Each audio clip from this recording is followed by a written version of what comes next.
સમાચાર પાટણથી પાટણ જિલ્લામાં વરસેલા ધોધમાર વરસાદે ખેડૂતોના પાક પર જોખમ ઊભું કર્યું। હજુ તો ચોમાસાની સિઝન પૂરી નથી થઈ ત્યાં પાટણમાં 100% વરસાદ વરસી ચૂક્યો છે।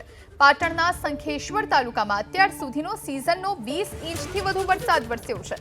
ભારે વરસાદે શંખેશ્વરનો 29,662 હેક્ટરમાં વાવેલો પાક ધોઈ નાખ્યો, જેમાં 10,979 હેક્ટરમાં ઘાસચારાનું વાવેતર હતું। 2,561 હેક્ટરમાં દિવેલા, 8,516 હેક્ટરમાં કપાસ, 3,936 હેક્ટરમાં અડદ, 2,962 હેક્ટરમાં તુવેર સહિત ગવાર, મગ, મઠ, બાજરી, મગફળી અને શાકભાજીના પાકને નુકસાની ગઈ। આ તમામ પાક નિષ્ફળ જતા ખેડૂતો સરકાર પાસે સહાયની આશા રાખી રહ્યા છે। પાટણ જિલ્લાના અંદર છેલ્લા ઘણા દિવસથી અવિરત વરસાદ વરસતો હતો અને વરસાદ વરસતાની સાથે ખેડૂતોને મોટા પ્રમાણમાં નુકસાની થઈ છે। આપણે હું દ્રશ્યો બતાવવા માંગીશ। આ દ્રશ્યો છે શંખેશ્વર તાલુકાના દ્રશ્યો છે। તમે જોઈ શકો છો કે આ ખેતર છે, પરંતુ હાલ તો તમને એવું જ લાગશે કે કોઈ તળાવ છે અને તળાવના અંદર પાણી છે તે ફરી વળ્યું છે, પરંતુ આ ખેતર છે ને ખેતરના અંદર ખેડૂતો દ્વારા કપાસનું વાવેતર કર્યું હતું। તમામ વાવેતરના અંદર હાલ તો પાણી ફરી વળ્યું છે।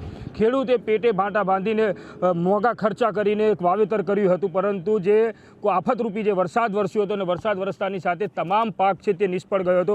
આપને હું બતાવવા માંગીશ કે તમે જોઈ શકો છો કે જે રીતના આ પાણીના અંદર કેટલો પાક અંદર ગરકાવ થઈ ગયો છે અને તમામ પાક છે તે મૂળિયામાંથી જે છે બળી ગયો છે। એટલે હાલ કહી શકાય કે જે ખેડૂતો દ્વારા જે કપાસનું વાવેતર કર્યું હતું તમામ પાક છે તમે જોઈ શકો છો એ બળી ગયો છે। તમે દ્રશ્યમાં પણ હું બતાવવા માંગીશ કે તેના જે તમામ પત્તા છે તમામ પત્તા પણ સુકાઈ ગયા છે। એટલે પાણીના અંદર આ પાક પડે રહેવાના કારણે તમામ પાક હાલ તો બળીને ખાક થઈ ગયો છે। તમને હું બતાવવા માંગીશ બીજી બાજુના દ્રશ્યો તમે જોઈ શકો છો કે શંખેશ્વર તાલુકાના અંદર 29,000થી વધુ હેક્ટરના અંદર વાવેતર કરવામાં આવ્યું હતું અને વાવેતરમાં અંદર જે કપાસ છે, એરંડા છે, કઠોળ છે, બાજરી છે, તમામ પાકોનું વાવેતર કરવામાં આવ્યું હતું, પરંતુ જે રીતના વરસાદ વરસ્યો હતો ને વરસાદ વરસતાની સાથે તમામ ખેતરો બેટના અંદર ફેરવાઈ ગયા હતા।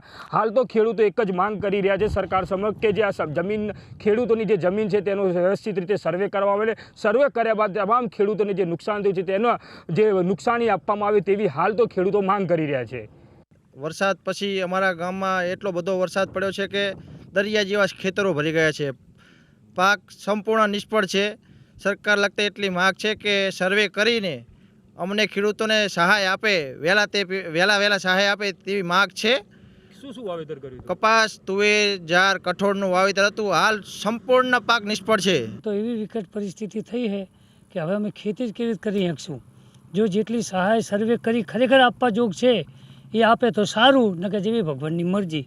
ન કે હાલ તો લોકોએ ઘરેણા ગીરવે મૂકીને આ ખેતી કરી હતી અને હવે ઉપરથી આ મજૂરી કરવી પડશે અમારે તો। કેવા પાણી ભરાયા? એવો સમય આવ્યો, પાણી તો કોઈ વાત મૂકી દો, દરિયા જેવી પરિસ્થિતિ થઈ। સીમમાં સંપૂર્ણ વરસાદના હિસાબથી સંપૂર્ણ પંચાસર અને શંખેશ્વર તાલુકાની જમીન ભરાઈ ગઈ છે અને ખેડૂતોને જે ખર્ચાઓ કર્યા છે વીઘે 15,000 17,000ના ખર્ચાઓ કરેલા છે એ ડીઝલ, બિયારણ અને મજૂરી, આ ખર્ચાઓ અત્યારે હાલ પોસાય તેમ નથી અને હવે સરકાર તાત્કાલિક આ જમીનનું અને આ તાલુકાઓનું સર્વે કરી અને તાત્કાલિક ખેડૂતોને સહાય આપે અને સારા અધિકારીઓ મૂકી અને ખેડૂતને સારો લાભ થાય એવું કરે।